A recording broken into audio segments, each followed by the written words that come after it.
We're live. Yes. Take your time, right? I'm going to respond to that together back. This is, good afternoon, everybody. Senate Education Committee on the afternoon of March 27th. Just doing a little bits and pieces today of things. And the first thing we're doing is hearing for the reporter and sponsor of H542 came over to us earlier this week. And we did things, as many may recall, out of order insofar as we did the walkthrough first, and now we're doing sorry, now we are from the reporter and Bill for the introduction. So, Mr. All right, so really H542 is pretty simple. It does two main things. First of all, it ends the indoor air testing program, and most importantly, removes the deadline by which all schools in Vermont, public, private, doesn't matter, must test for indoor presence of PCBs. The reason for that is quite simply because there is no money that the state has appropriated for this any further. So having a mandate with no money attached, and one that we have already seen can lead to millions and millions of dollars in cost per school building. It's prudent to remove that July 1st, 2027 deadline and sort of just stop the program, which isn't happening anyway because there is no money for indoor air testing. It's not going on. And so the deadline is still there hanging out over. It is still a mandate.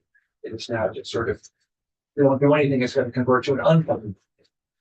The other thing it does is it says that whatever money currently exists, and there is some money in a special fund that's held by the Department of Environmental Conservation, can only be used for remediation in those schools that have issues. That's not really in conflict. There's about $4.5 million left.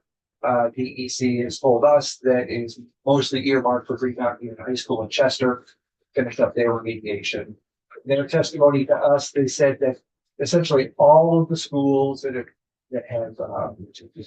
tested above the state created action levels have reached points of management that allow them to use their educational spaces at a level that seems to be meaning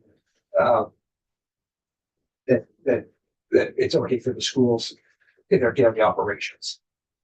So, for example, Bellows Falls Junior High School went through a big remediation program. Their levels are now down so much that they don't have to use the indoor air filters.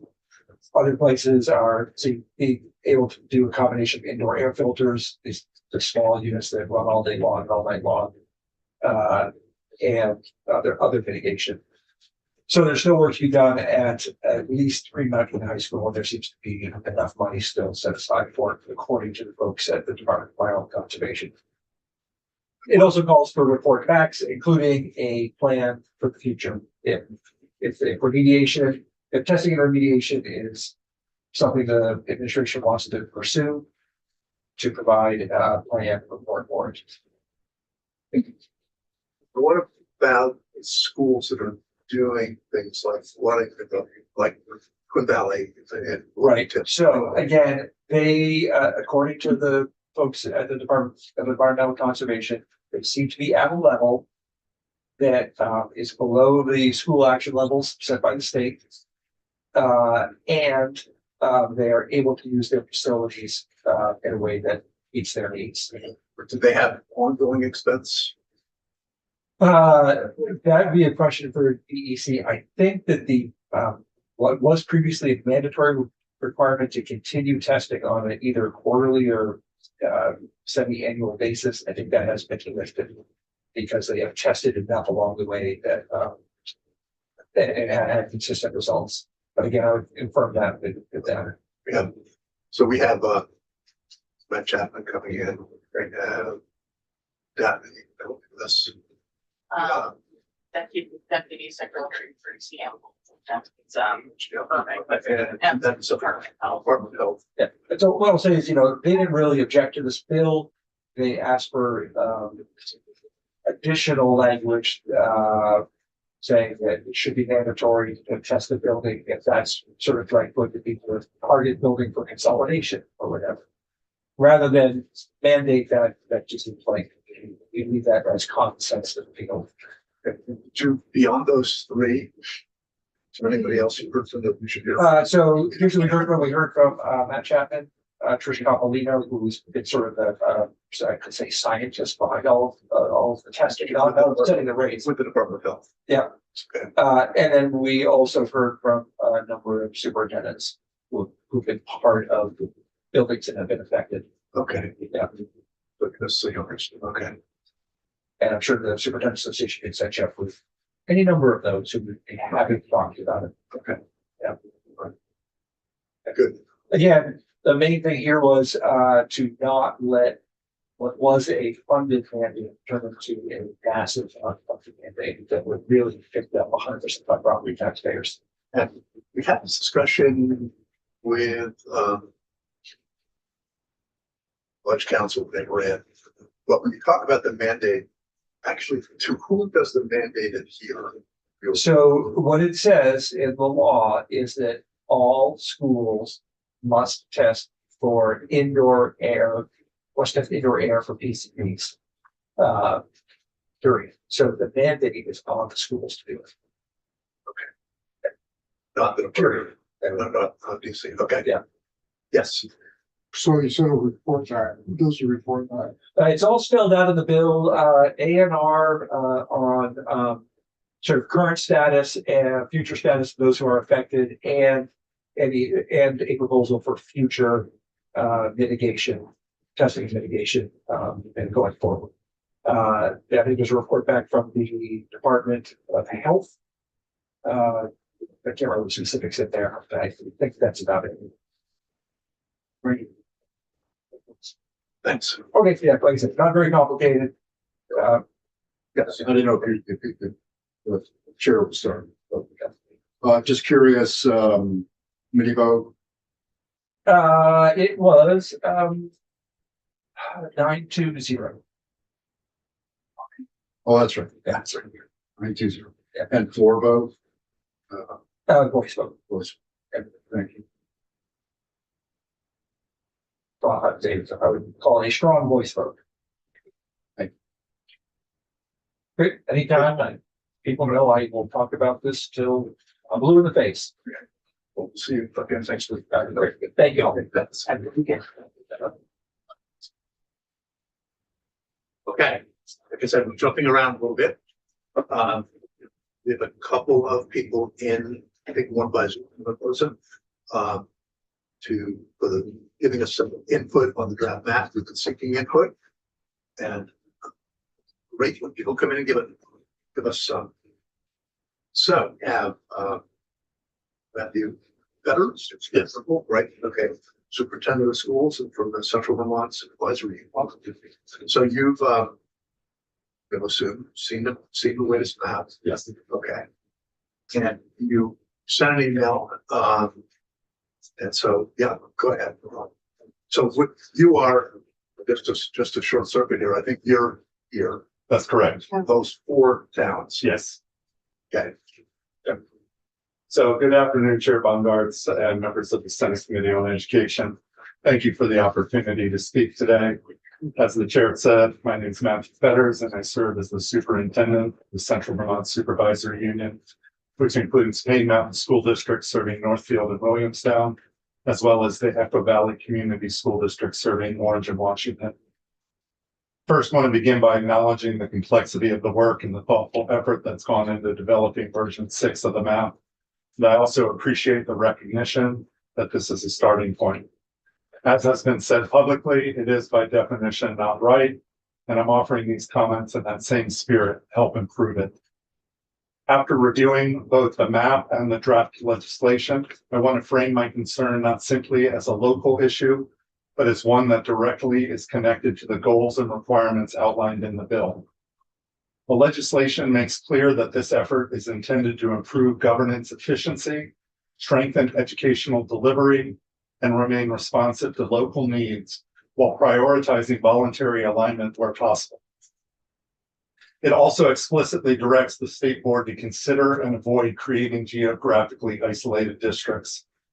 My concern is that as currently configured, the placement of the Payne Mountain School District, Northfield and Williamstown within the supervisory union number 8. And that just to be clear, as we're talking about, that's here. That is correct. Yeah, okay. That risks doing exactly that.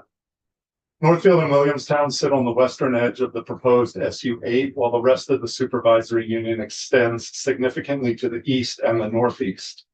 At the same time, both communities are part of the Central Vermont corridor with strong geographic and community connections to Barre and Montpelier.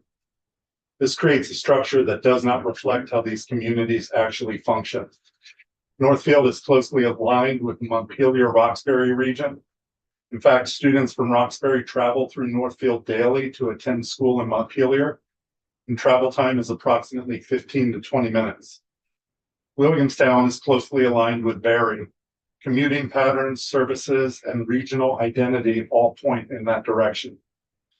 By contrast, travel from Northfield and Williamstown to the eastern portions of the proposed supervisory union can approach an hour or more, depending on the community. These are not theoretical concerns. They are the daily realities that shape how districts collaborate, how students access opportunities, and how systems operate. I also want to be clear that this is not about aligning with one specific district. Northfield and Williamstown sit in a region that includes Montpelier, Roxbury, Barre, and Washington Central, known as U32. These are geographically proximate and interconnected communities. My concern is not choosing one of those outcomes today. It is ensuring that the structure allows those conversations to happen in meaningful ways. I would also note that this pattern is not limited to Northfield and Williamstown. The towns of Orange and Washington, which I also represent, also have strong ties towards Barre and the greater Central Vermont region. Close to 90% of their high school students attend Williamstown Middle High School, U32, or Spalding High School in Barre. That further underscores that this is a region with shared patterns of movement and connection that are not reflected in the current configuration of SU8.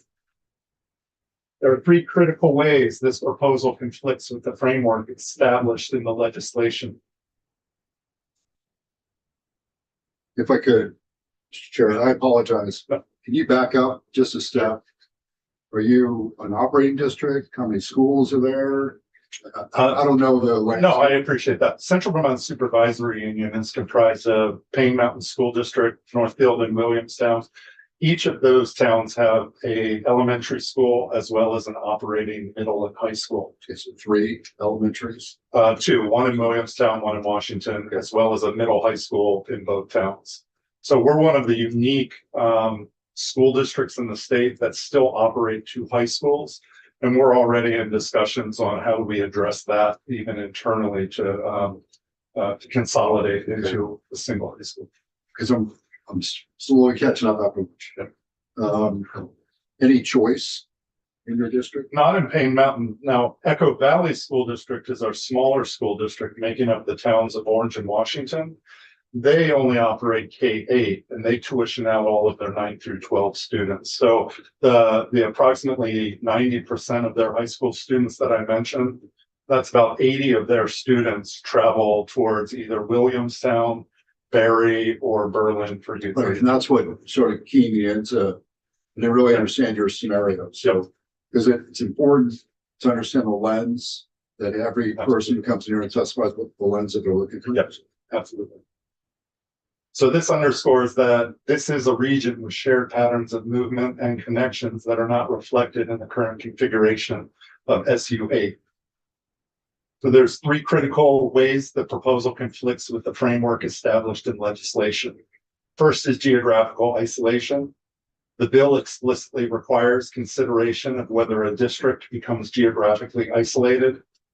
In this case, Northfield and Williamstown are placed in a supervisory union where they lack natural geographic and functional connections to the majority of the SU8 communities. This is not simply imperfect alignment, it's the type of configuration the bill cautions against. Second, the bill's approach relies on voluntary mergers occurring within the proposed supervisory union boundaries. That means the boundaries you establish now determine which partnerships are realistically available. If Northfield and Williamstown are placed in SU8, they're effectively prevented from aligning with nearby and naturally connected regions such as Montpelier, Roxbury, Barry, or Washington Central through the voluntary process the legislation is designed to support. I want to be clear that our districts are prepared to engage fully in the process outlined in this legislation, and this is not a request to be left unchanged. Many of the districts that Northfield and Williamstown are most closely aligned with, such as Barry, Montpelier, Roxbury, and Washington Central, are not being placed in the newly formed supervisory unions at this time, but will instead be studied and considered for future reconfiguration. However, this proposal would place CVSU in a supervisory union that defines and limits the set of potential merger partners. That makes it especially important that our placement now reflects those connections so that future collaboration is not unintentionally constrained. Third, one of my primary concerns relates to how the legislation structures the path forward for districts. While the bill does provide a pathway to adjust supervisory union boundaries, the pathway is separate from the core process. It requires local votes, multiple public hearings, state board review, and ultimately legislative action. In practice, it's limited, uncertain, and cumbersome. So I would ask, if we already know that Northfield and Williamstown are more closely aligned with neighboring regions, why would the proposed legislation place them in a position where they would have to pursue the difficult process just to align with communities they are connected to? Finally, these supervisory union boundaries are being codified in statute, and the transition timeline begins immediately, with supervisory unions operational by July 1st, 2027. I imagine study committees will begin work well before that. So while it may feel like this can be adjusted later, in practice, this is the decision point. Once established, these boundaries will shape what is possible in the next phase of this work. I understand the competing priorities the committee is balancing. I understand that SU8 is projected at approximately 3,700 students across these districts.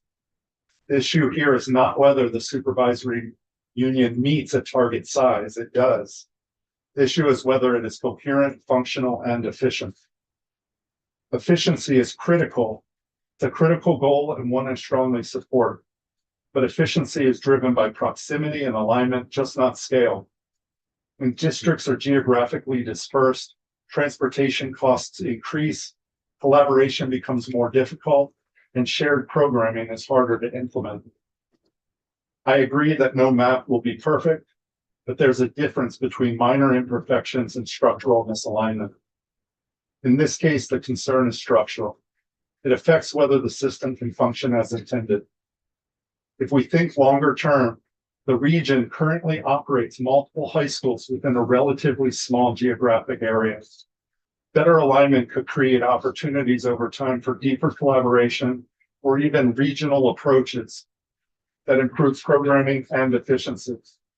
But those kinds of conversations are only possible if CVSU is positioned within a structure that reflects the geographic reality. I also want to emphasize that our districts are not seeking to preserve the current structure at all. The districts within CVSU have been open for reconfiguration, including the possibility of separating if it results in stronger geographical alignment and better long-term outcomes for students. My concern is that the current proposal assumes these districts should remain grouped, when in practice they may be better aligned with neighboring regions. If the goal of this legislation is to support meaningful voluntary alignment, then the initial boundaries need to reflect those possibilities. In closing, I want to be clear. This is not an argument for maintaining the current structure. Our districts understand that change is necessary and have been open to restructuring where it leads to better outcomes. But if the goal of this legislation is to improve educational opportunity increase efficiency, and support sustainable systems, then alignment matters as much as scale. Right now, the placement of Northfield and Williamstown in SU 8 works against that alignment and risks creating the kind of geographical isolation the bill specifically directs you to avoid. I would respectfully ask the committee to reconsider this portion of the map. A relatively small adjustment at this stage could significantly improve the long-term success of this effort. I would welcome the opportunity to continue working with the committee as you refine this proposal. Thank you for your time and your consideration. So you're actually advocating for, so one thing we haven't done is break up the district, I understand. on the theory that districts are together for a reason. So we have not done that. You're suggesting that we do, right, to break up this district. You have a sense of, and by the way, I understand your argument. I will say, in and of itself, the fact that it goes over here doesn't make it geographically isolated. To me, like that's not necessarily geographically isolated there or other places. But I get your. In fact, this one's actually separated.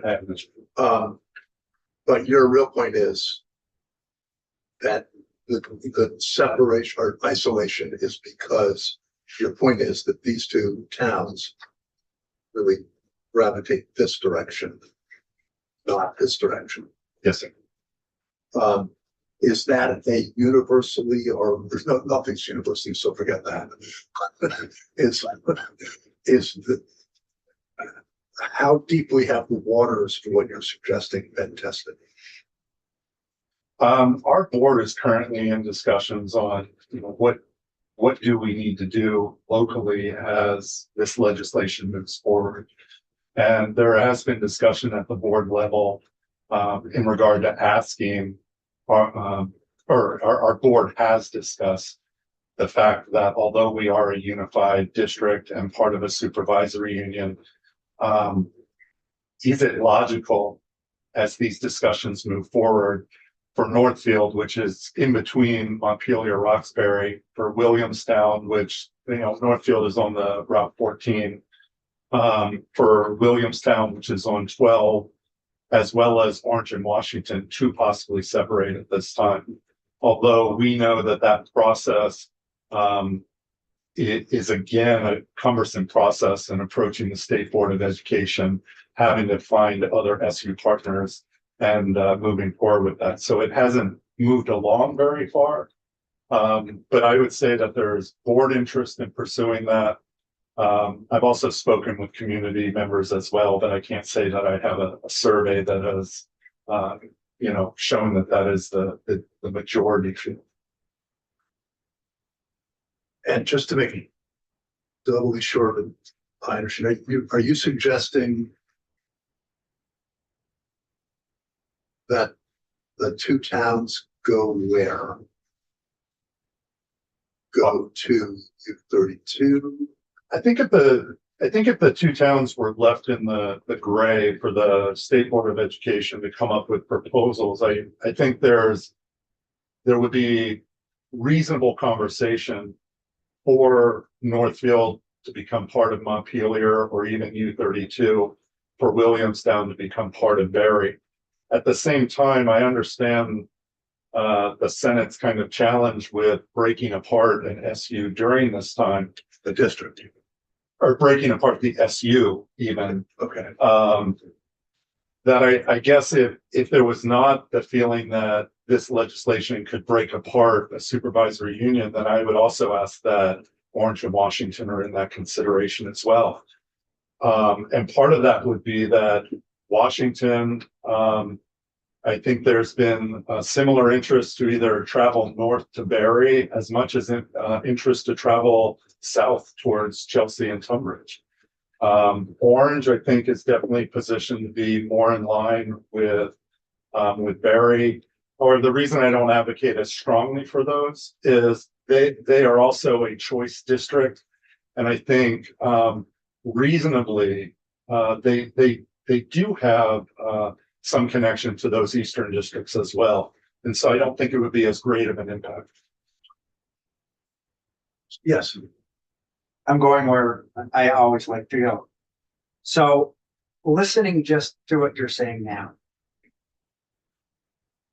If the current system was just that everybody found under, I put out a one unified system rather than school, would that make it easier to do everything that you're talking about? Because we've had more than one come in and say, hey, it would be better that if all the barriers were taken down and the schools could talk to what is best to happen for their areas. I know it changes so much, but at least this map has this broken up to that, hey, we could have advisors for these areas, but the schools make the decision. Do you think that in this big building here, everybody goes, that's too far of a stretch? My colleague across the way here is it's too far of a stretch. But everything we hear from every superintendent coming in saying, when we start drawing the lines, here's all the issues we're running into. If we took them lines down, kept the system for 1 year the way it is, while you work it out, and 2 years like the chair has, that you have to have it done by then, or then the education board's going to do it for you. What's your opinions if that is what happened? There's so much more to it, but then all your services are, you don't have to worry about talking to a different SU, the CISAs they're talking about, or the BOCES, they're gone because you're all working under one unified system. What's your thoughts on that? Because I get mixed thoughts, but just what you're telling us today would make everything that you're talking about so much easier. Absolutely. I do want to make sure that what I share today is not being representative of what any other superintendent might Everybody believe. comes in, has their own opinion. But yes, in many regards, I think there is some benefit to that. It does force districts on a timeline to move in that direction. I've heard that discussion around, there might need to be some financial benefit for districts to merge at a larger rate. I do look at the per pupil spending of other districts, and at least as of right now, under the current model, to merge with a district that has higher per pupil spending than the districts I represent could potentially impact our taxes. But if there is a move towards a foundation funding formula where that playing field is level, I do feel like, at least for Central Vermont, that puts us in a position to have a much broader conversation with the surrounding region. For Central Vermont, because we sit, just to the south of Montpelier, Roxbury, Washington Central, and Barrie, which are larger districts that are in the gray area and seem to have the ability to operate on their own. We, over the past year and a half, have reached out and invited them to conversations on voluntary merger discussions, as well as the district that represents Randolph and the White River Valley. And we've had some of those meetings. Not all of those boards have committed to wanting to participate, but we've certainly been open to a discussion. And I think having a map that doesn't bind us into a specific region does seem appealing, at least for the Central Vermont Supervisory Union. Thank you. So I fully understand that your mission today was really to respond to Senator Baumgart's proposal, which I fully respect. I appreciate that Senator Heffernan brought up his single district map. I think that's worthy of conversation. There's also active the AOE initial proposal. There's the redistricting task force, which basically focused on BOCES maps. There's the House Ed map. There's the J map. What's J? Hooper. There's the null effect of this maintain status quo. And then there's the TBD, something we haven't even articulated yet. Given all those potentials, if you were in our seats, what would you be advocating? What's important to you? What are the goals that you'd like to achieve? Again, with all of those maps have maintained keeping current districts and supervisory unions together. And I think my position is if we are at a crossroads for the state of Vermont, there may be alignment that requires districts to break apart. And so that has been where I've struggled with each of those maps as I've seen different iterations. They've continued to keep CVSU together, which I value for my own job. But at the same time, I don't think it necessarily makes the most realistic sense for the long-term operation of regionalization of school districts.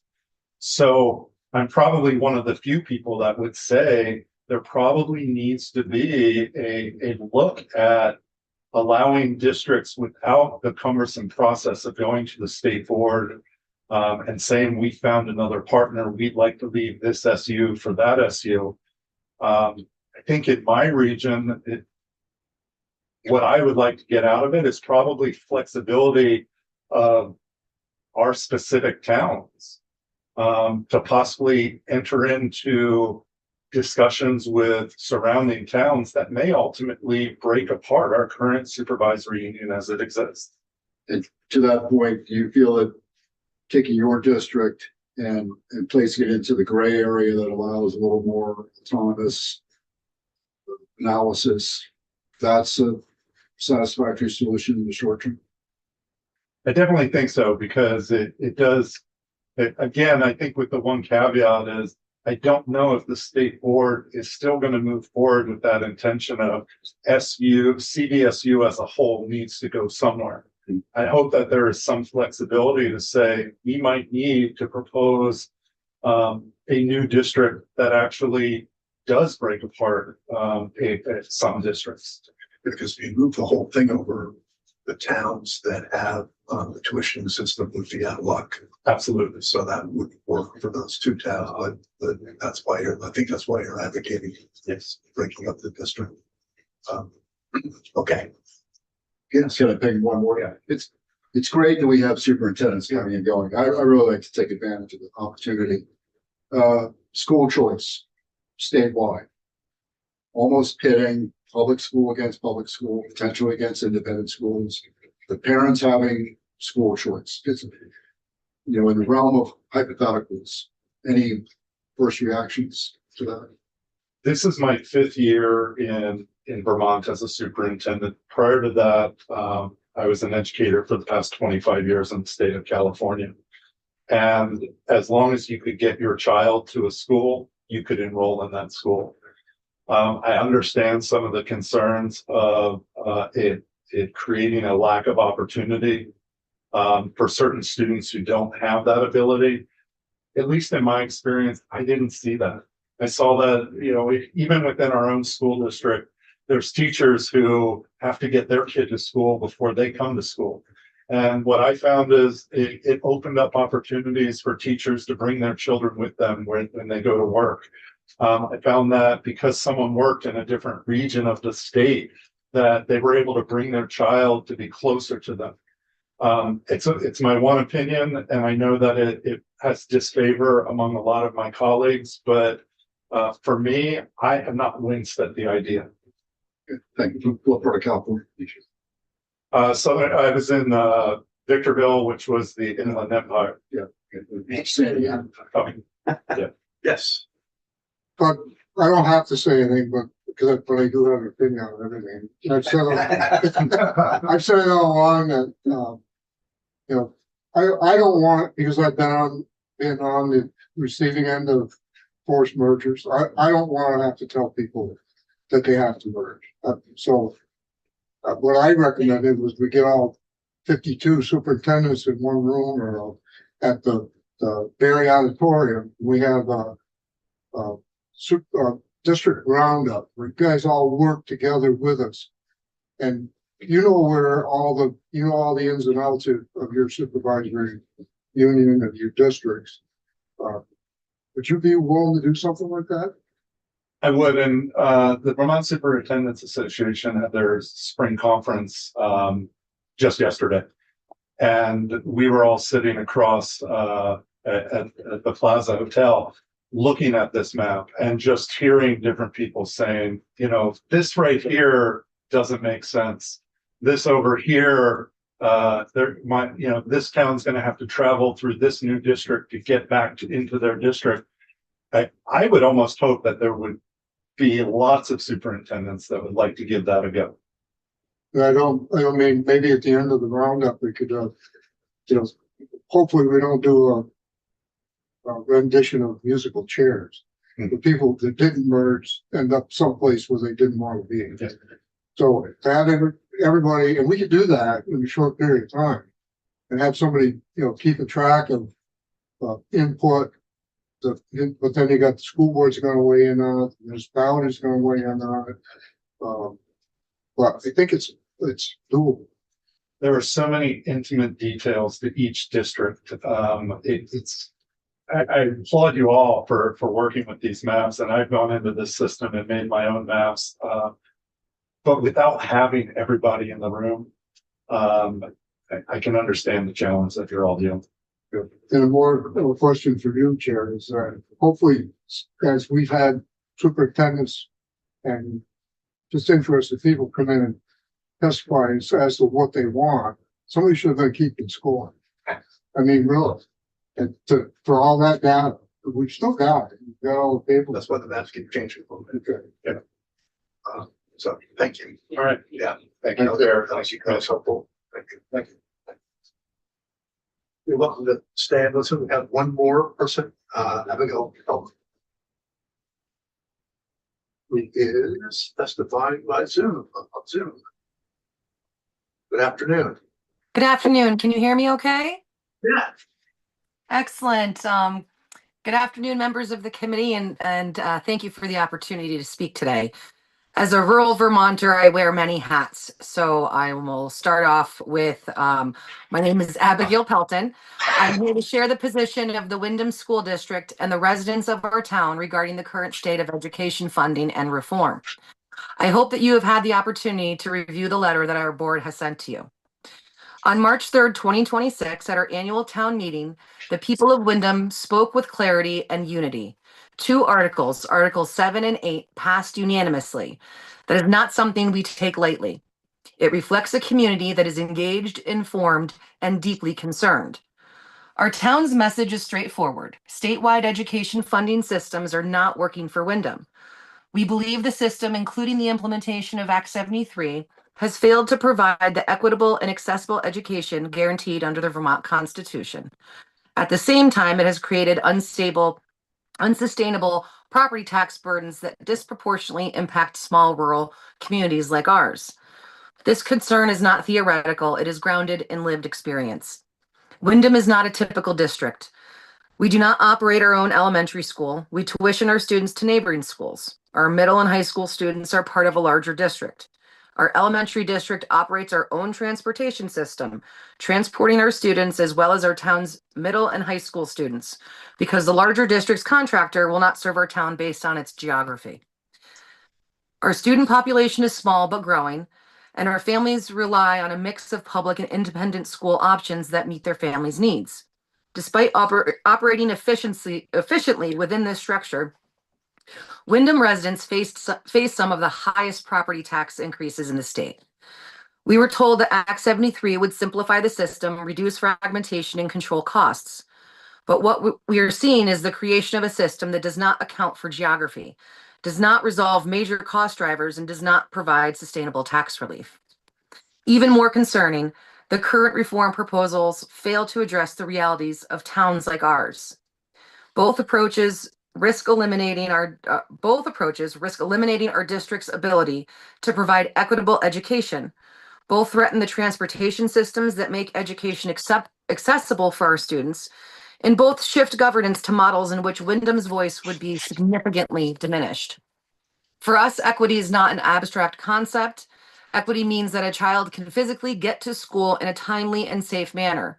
It means families have access to options that work for them. It means decisions are made with an understanding of local realities. Nearly 30 years ago, the Vermont Supreme Court made it clear that education must be equitable and accessible, regardless of a town's wealth. Yet today, we find ourselves questioning whether that promise is being fulfilled. Wyndham's recent vote was a call for meaningful structural reform. We are asking for true equity in education funding, guaranteed transportation for all students, preservation of our school choice and expansion to sub 7 through 12. Local governance that ensures our community has a voice, and tax relief that is tied to real lasting reform, not temporary fixes. We are ready to work collaboratively. We are ready to be part of the solution, but we need a system that recognizes the diversity of Vermont's communities and does not force a one size fits all approach. Most importantly, we need a system that works for our students and our families and our taxpayers. We urge you to listen to the unanimous voice of Wyndham and take meaningful action this legislative session. There's also I like to put on a different hat now as speak as a parent and resident of Wyndham. I believe the proposed Senate map does not adequately account for Wyndham, Vermont's unique geography, transportation realities, and historical education alignments. As a result, it risks creating inequitable, unsafe, and impractical outcomes for our students and community.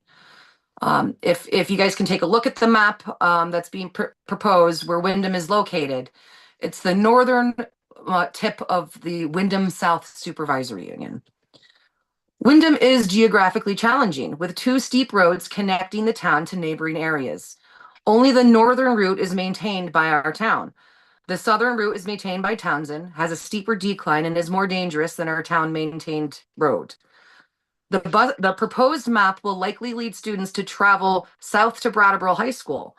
Based on consistently declining numbers and its ever-increasing costs, Leland and Gray could eventually consolidate to Brattleboro. Brattleboro is approximately 40 miles away compared to 14 miles to Chester or 20 or so miles to Manchester. Sending Wyndham's middle and high school students to Brattleboro would create unsafe bus routes, increase costs, and impose necessary time burdens on students and families. The Wyndham School District is non-operational and provides tuition for grades K through 6.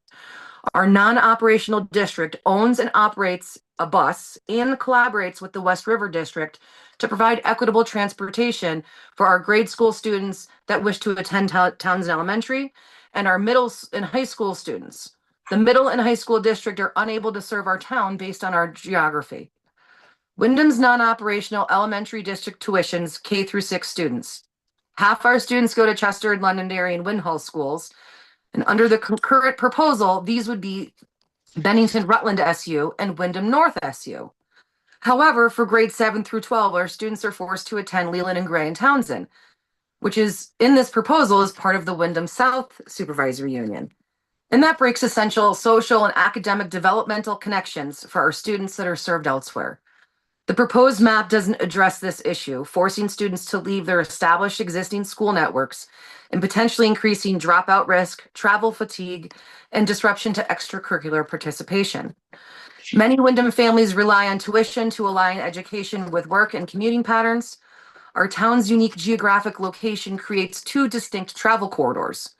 One to the north, which provides a transportation corridor to Route 11, providing access to Londonderry, Manchester, and the mountain towns, as well as Chester and Springfield, Vermont. The road to the south, to Route 30, provides access to Townsend and the Brattleboro area. The current proposal may force families to travel in one direction for work and another entirely different direction for schooling, increasing logistical and financial burdens for Wyndham families. Wyndham's taxes are among the highest in the state, yet our per-student education costs are relatively low. Our housing stock is most similar to Londonderry in the mountain towns and dissimilar to Townsend in the Brattleboro area. Inclusion in the Brattleboro Rutland SU or Wyndham North SU would provide better student outcomes, improve transportation coordination, reduce bus miles, and improve cost efficiency. The current map would create inequities by pairing Wyndham with the distant and less compatible districts. Historically, Wyndham was a part of Londonderry and previously sent Wyndham's northern students to Chester High School prior to joining the Leland and Gray District, demonstrating longstanding community and administrative coordination with nearby districts. Preserving this alignment maintains historical precedent and supports community cohesion. Even though we have historical ties to Leland and Gray, residents have advocated sending their students elsewhere. In 2019, the town of Wyndham, Vermont attempted to leave the Leland and Gray Union District via a district-wide vote. The vote failed given other towns' reluctance to allow it to leave. However, this shows the town of Wyndham's desire to leave its restricted middle and high school option. Leaving the Wyndham in the Wyndham South Supervisory Union would essentially force it to continue status quo. This is not creating a more cost-efficient system, nor is it supporting the student population. If Wyndham stays within the Wyndham South Supervisory Union, it will face long logistical transportation times. Now, Chester is approximately 14 miles away. Manchester is approximately 24 miles away. Townsend's approximately 17 miles, and Brattleboro is approximately 41 miles. Given these distances, Rutland Bennington Supervisory Union and Wyndham North Supervisory Union appear to be far more practical and safer options for Wyndham students. They also better reflect historical ties, geographic realities, and commuting patterns while preserving continuity for K through 12 students. For reasons of safety, equity, educational continuity, transportation efficiency, cost effectiveness, and historical precedent, Wyndham should not be assigned to the Wyndham South SU under the proposed Senate map. I personally believe that Wyndham's district should be changed from K through 6 tuition to K through 12 tuition to better support families due to our geographical uniqueness. Additionally, the town should be considered for inclusion in the Rutland Bennington Supervisory Union, which would better serve our students, families, and taxpayers. I'm sure that other districts and towns are in similar situations, and I'm concerned that the current map's proposal doesn't account for towns like ours. Thank you. Thank you. I know that when it is a little tiny town with one of the most beautiful churches in Vermont. Do you agree with that, Abigail? I said one of the most beautiful churches in Vermont. Yes, it's our meeting house, but yes. Yeah, yeah. And so what you're suggesting, I think perhaps most realistically would be take this blue tip here of the Southwest District and move you up into the orange district, or the yellowish orange district. Isn't that? The Rutland Bennington, Well, the Wyndham North. so Wyndham North is another district as well, that or supervisory union. That you would fit well into? I don't know how well it really fits. We are geographically unique, and there are families that travel and have commute and have established their commute that way. But we also have the larger population heading towards Londonderry, the Wynn Hall. We have the independent school, the Mountain School in Wynn Hall, that a large portion of our students tuition to. And you have, by the way, you have in total, how many students pre-K through 12 do you have in Wyndham? I don't have that figure in front of me. So our district is 30 maybe. Yeah. Because the elementary school, when it closed, had about 10 kids, right? 17, I believe. 17, okay. So altogether you have about 30. Okay, so we're talking about 30 kids, which matters, of course. Well, and this is where school choice would be awesome. Then you could and then you're saying that transportation becomes an issue, but maybe not, because then the parents headed that way, it would actually make it easier. And the road is maintained by our town. The road to Route 121 to Route 11 is maintained by our town, so that it is much easier for us to manage the transportation route versus a steep, twisty road that we do not have any maintenance of, and it's dangerous. And Abigail, It's been contentious for a very long time, that hill. you have a sense of where most of the kids K through 6 are going at this point? It's kind of a mixed. We have about I'd say a third that go to Townsend and a third that go to the Mountain School in Wynn Hall. Probably close to a third that homeschool, and also we do have a student, I believe, over in Chester. Okay. So we're kind of all over the place right now, and the concern being brought forward to our board now, which we're going to even be addressing at our next meeting, is those families that are outside of that structure now have to consider pulling their student from the system that they're in and comfortable with and thriving in, and relocate them for middle school and high school. And so that's a lot of the challenges that the small rural communities are facing as far as how we can navigate the longevity of our families. So parent student choice would be strong in your mind. Okay. Absolutely. So just, I think you maybe, just so you know this committee has spent an inordinate amount of time trying to get rural Vermont right. We have spent a lot of time in rural Vermont, hearing from rural Vermont, and trying to make the system work well for the people who live there. So, thank you for your testimony. We Thank you for the opportunity. we understand it, and thank you. Thank you. Okay. So shifting gears again, last order of the day. We got contacted by Autumn, who's on the screen with us, just to take a little bit of time to hear about what's going on, I guess, with with child and adult care food program. We've heard from you before, but you wanted to check in again.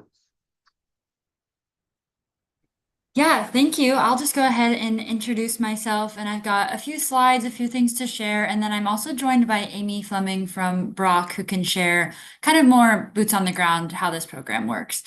So I'm Autumn Moen. I work at Hunger Free Vermont. I live in Burlington. I'm our legislative policy lead, so I'm in the building a lot. I'm just unfortunately not there today, so thanks for accommodating me on Zoom. I'm going to share my screen if that's okay. I'm going to send a request over to Daphne, so hopefully you can see that, but I'm going to start with just giving a kind of background on what happened with this request last session, because we did work on it together. Let's get into that. By the way, Autumn, let me just interject here for the committee's Yeah. sake. I'm going to work on organizing the request this weekend. So we're going to have it. We'll have a sheet to work from. Yeah. When you go through it. So your visit is timely. Okay, great. Sounds good. All right. Well, thank you for having me and for this hopefully pretty brief overview of the Child and Adult Care Food Program. So just as a refresher for what happened in last session with this request, and then I'll just give a quick reminder of what the program is and how this request works. But just for a refresher from last session, we worked with your committee and I gave probably a similar overview about the program, and your committee did support this request in your budget letter to Senate Appropriations, and it was included in the Senate budget. And since it had not been included in the House budget last year, there was some back and forth in the conference committee, but it was eventually funded at $150,000 to the sponsor organizations of this program, which was just shy of our request of $182,000.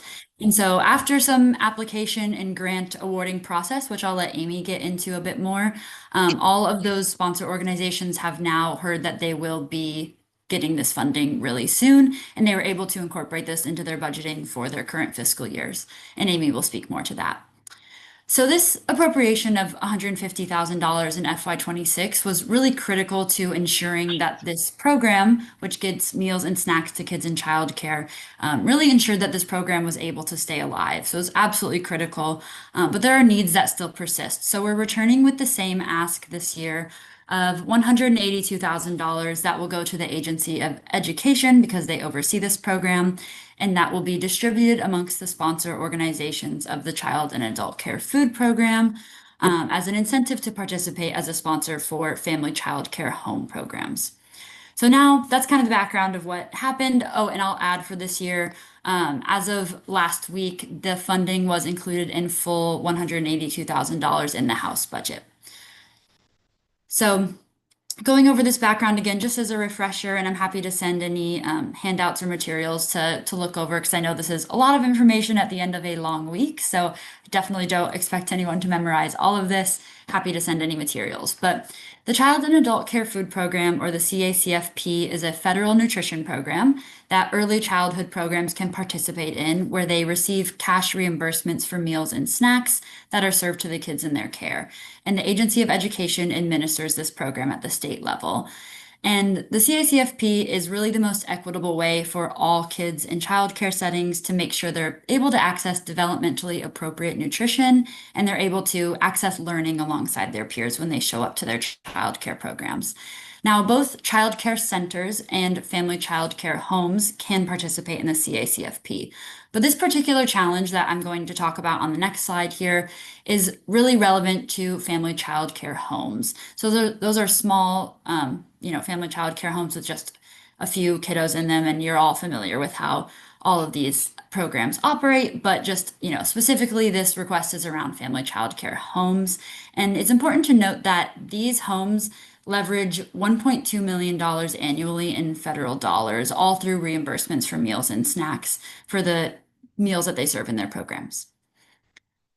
So the role of a sponsoring organization then for family child care homes is that under USDA guidelines for how they operate this program, it's under those federal rules where a family child care home, or in the federal guidelines, they call these family daycare homes, they need to have a sponsoring organization, essentially an organization that does their onboarding, their paperwork, and they do 3 site visits a year. So they have to have a connection with a sponsoring organization. And we have 203 family child care homes in the state of Vermont that are participating in CACFP, which is about half of the family child care homes. All of these are currently covered by only 3 sponsoring organizations. So that is Brock Community Action, Capstone Community Action, and the Winston Prouty Center for Child Development. So those 3 organizations cover the entire state. So as you can imagine, that's a big geographical area for a lot of these folks to cover. And there's typically 1 staff member, or 1.5 in the case of Capstone, that will cover their entire geographic area, do 3 site visits a year, and help with their onboarding and paperwork. And I'll let Amy speak more to what her day-to-day looks like with that. But I think it's just really important to drive home the fact that this is a really big administrative process that these sponsor organizations carry.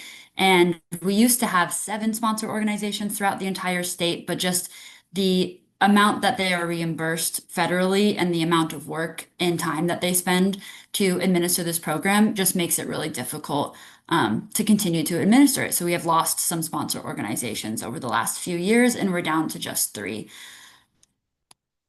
So as of 2024, only about 44% of family child care homes were participating in the CACFP, and there are some barriers to participating in this program that goes beyond the sponsor organization's capacity to add on new programs. As you can imagine, with only 3 of them, it's really difficult to continue onboarding new programs and do outreach and all that sort of thing. But there are barriers beyond that. But without any additional funding and additional support for these sponsor organizations, they might drop out of the program, and then family child care homes are completely unable to participate in the CACFP in the first place. And so due to this funding gap, as I said, these organizations are experiencing strained budgets, and a few of them have had to stop participating in the CACFP. So I'll just put this up here again. This is what our request is. It's $182,000. And we've landed on this by doing lots of focus groups and talking with the sponsor organizations to understand exactly what the gap is in being able to confidently and effectively continue to operate this program and look at the idea of expanding and being able to recruit more family child care homes to participate in the program. And the last thing I'll share before I turn it over to Amy, because I think it's really important to hear from her, is that we actually did hear my colleague Keely, who is our early child nutrition expert. She heard from a family child care center that they heard about this funding, and they reached out to her and they said that with this sponsor funding that was in the state budget, they would be interested in having a conversation about becoming a sponsor. They said that we are currently a sponsor now, but just for their sister organization. But if Addison County needed someone to do that for home providers, they'd be willing to have a conversation about what it would look like. And if there was funding to access, they might be able to pull it off. So that would really help to balance this administrative duties that fall really heavily on these 3 organizations that are left. If we are able to onboard another one, that would be really fantastic. And hearing that this funding was available is really what made this childcare center say, you know what, we might be able to do that and might be able to take on some of these family childcare homes in Addison County, which is really exciting. And that was, a big, I think, part of why this request came to be was to increase capacity in that way. So I think I'll leave it at that. I think, like I said, it's really important to hear from Amy and what she does on the day-to-day at Brock and how this program operates. And she can speak to how this funding from last year has impacted their budget and their ability to continue operating the CACFP. But if there are questions for me right now, I'm happy to take them. Otherwise, I can turn it over to Amy. I have one, is the $1.2 million federal drawdown a result of the 150,000 we funded last year? Or Yeah, would- that's a good question. So the 1.2 million is actually from data that I believe the most recent data that we have was from 2024, that full fiscal year. We should be able to get, we can ask if we have, or I can ask my colleagues if we have. But the question updated data, really but- is, does the drawdown come as a result of the state investment? Yeah. Okay. So we can't quite say that yet because the most recent data we have is from before this. But what I can say is that if we do not invest in these sponsoring organizations, they might not be able to offer this program at all. And then those family childcare homes, who are the ones bringing down those federal dollars, they would not be able to participate in this program at all without a sponsor organization. So it's kind of a way to fill in this funding gap that exists in this program right now and potentially, hopefully, allow them to expand. Like we said, last year, the 150 was just shy of what the full request was, which, Okay. made it so that a new organization could not join. So to answer your question, no, because of the data being from a year or two ago and the appropriation just being from this past Oh. year, I can't exactly tie those. It sounds Does like, that just answer? to make sure we understand this, it sounds like it's the 1.2 doesn't come directly because of this 182. It comes indirectly because of the 182, because it allows the sponsor organization to survive. Yeah. Okay, I got it. I would say yes, and that the 1.2 million and that could change depending on if more family childcare homes are able to participate. That could be more. But that I would say that money is on the line, really. Like that's something that we currently can draw down because of the capacity that we have. But if we were to lose capacity, which we are fearful that we could, that's 1.2 million on the table that we could start to lose. Okay, Is how got I would it. maybe phrase that. Yeah. Okay, thank you. Amy. Mhm. Okay, I'm gonna stop sharing my screen and let Amy Oh, take it There's two away. Amy's. Wow. Oh, wait, that's okay. What's This missing? this Amy, What's the difference? I'm there for. Yeah, oh, I got, okay. Amy Fleming, okay.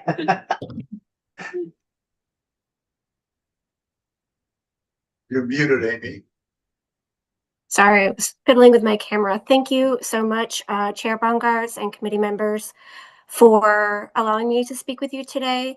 I'm Amy Fleming. As Autumn said, I am the Nutrition and Education Department Manager at Brock Community Action, and I am a sponsor of the CACFP in Rutland, Bennington, and Addison counties.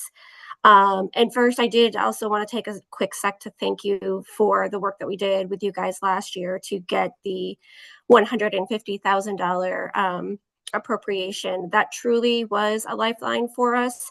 As Autumn mentioned, for the sponsoring organizations right now, the struggle is the administrative reimbursement that we get to operate this program from the USDA doesn't even operate the program at baseline. So when I started this program, working in this program back in 2008, the gap was there, but it was fairly minimal. But this year and last year, we are facing close to a $40,000 gap in funding. And so typically we would subsidize that shortage with other grants like the community service block grant or something like that.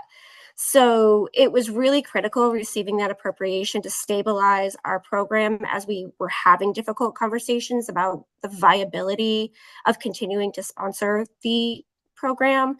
And and just to kind of speak to what Autumn was saying, the reason why I have Addison County, because Brock typically we as a community action agency actually cover Rutland and Bennington, is because they lost their sponsor in 2021. So I onboarded all of the Addison providers in 2021.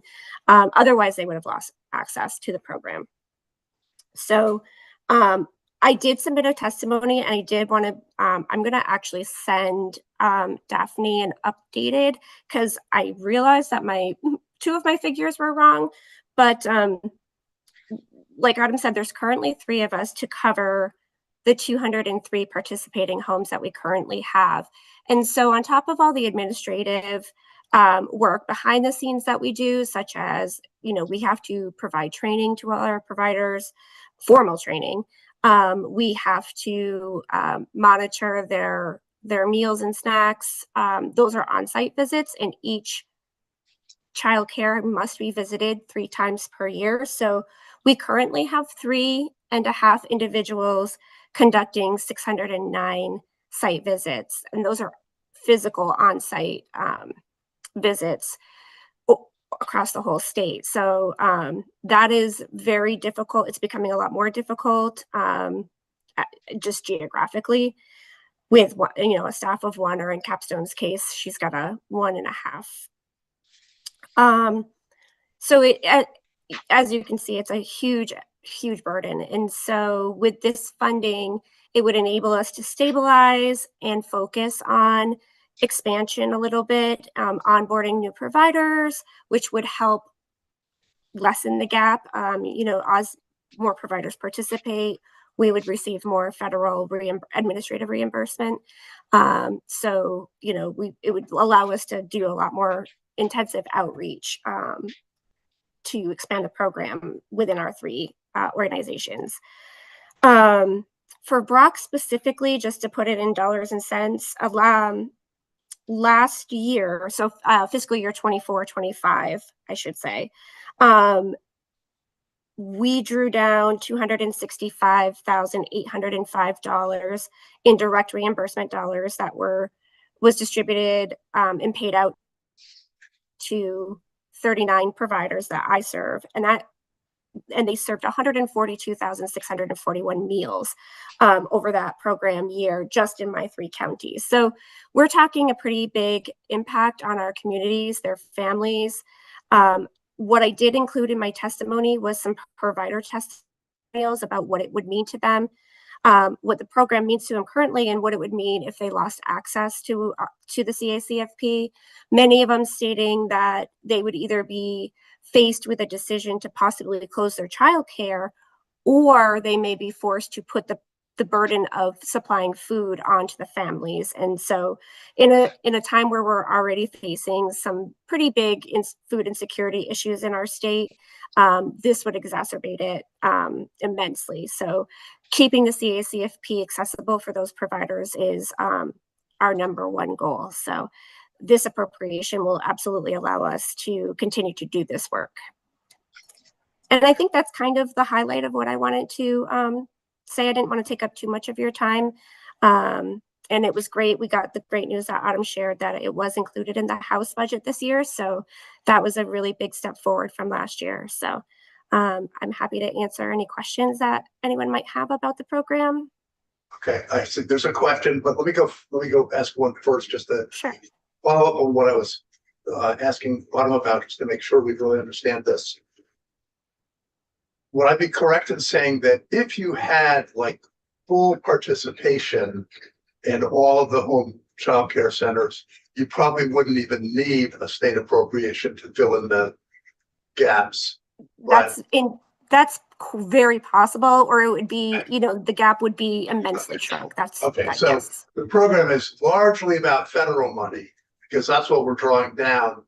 And what we're doing with the state money is filling in a little bit of in the cracks, so that the sponsor organizations can come something like close to breaking even by agreeing with the sponsor organization. Exactly. Yeah, Now I think I've got it anyway. So question from Senator Heffernan. And my question is that 182, is that by product or is that for administrative costs to keep this program going?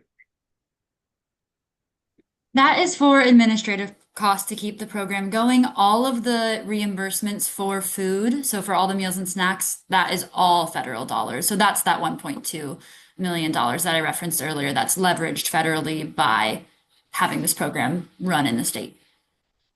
Thank you. And why would a childcare home not take advantage of the federal program? So like, why isn't it fully subscribed? That's the $1 million question. So this is a question that we've actually been working really hard over the last few years to answer. And we've been running into some difficulty establishing communication with those non-participating providers. But just in the last couple of months, we have made some connection between, so family child cares are regulated under DCF, and we are housed in the Agency of Ed. So we're in kind of two different silos. And so just recently there is an effort underway to kind of bring that entities together to have a conversation with licensing to see how we can support each other and establish communication with those non-participating providers, because I would love to know the answer to that question myself. And what is required of them? That's my question. What's the process to get? Yeah, what is part of it the hassle factor, or like what is required of a participant in the program? So if someone were to onboard for a family childcare home, I would travel to their site. We would probably spend maybe an hour chatting about the program, kind of giving them the rundown of what it would entail, what it means, and then the paperwork to fill out and get on board takes about 10 minutes. And so like initially there's like that little bit of paperwork that we do at the very beginning in the onset, but once they're enrolled, a lot of the stuff that we require, they're already doing for licensing, like, you know, signing kids in and out, you know, having a record of that, the times that the kids are coming and going, having a menu posted. So they're already doing a lot of the work, and they're actually already required to meet the CACFP meal pattern requirements. So in theory, they should be also feeding the kids what we would be requiring. So I think part of it is just a lot of misconception. Part of it is maybe just some reservations about things like food waste, you know, and whatnot. So these are all conversations that I've been trying to kind of hone in on so that we could actually really narrow it down. But I do believe that paperwork could be the biggest and which is sad, because the paperwork piece of it for a home is not as intensive as it would be for, like, say, a center. So we think that maybe there's like homes that are talking to folks that run centers, and they're like two different animals. You can't compare the two, even in how they operate. So yeah, I think there's a lot of misconception out there. I think there's a little bit of fear of possible paperwork burden, which is why we've tried to establish a communication with them just to kind of figure out what those barriers are so we can address them. Okay, so my guess is that all centers take advantage of this, right? I don't think so. Oh, but childcare centers? I don't think even Childcare all. centers, yeah, I was just gonna jump in. I don't, and maybe Amy, you actually have a more specific answer than I do, but it's not all childcare centers that participate in the CACFP either. They face their own barriers to participating in it, but that is actually a big part of what my colleague Keely's Ending Childhood Hunger strategic plan, which has just been finalized. There's a big piece about the CACFP in that. So if that's something that the committee would be interested in learning more about, you know, meals in early childhood settings and how to increase food security amongst young kiddos, that's totally something we could think about bringing her in, but or at least getting a memo to you or something with some more information. But what I can say is that it's actually not all centers that participate. And then the last question, I guess, not just the paperwork, but are they concerned about federal oversight, that now that you're part of this program, now you're subject to, which they may already be subject to, but you might actually have more of the limelight put on you if you're in this program. Is that a concern? Is that part of it? It's like, hey, I already have the state watching me. Now I'm part of this federal program. Now they're going to be watching me. I just don't want to do it. Yeah, no, definitely. I think that could also be part of it. I know that licensing visits can be a little bit intimidating. And so maybe in their mind, they're thinking, oh, just one more person in my house. So that was part of like what we wanted to address because a CACFP visit isn't nearly as intense as like a full licensing visit. But without being able to establish those communication with them, we can't kind of dispel and help them have accurate information. But I do believe that that also is one of the factors. Any other questions?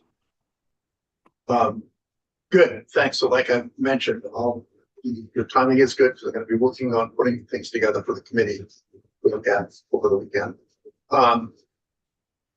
Okay. Thanks, everybody, and we're done for the day. Have a good Thank weekend. you so much.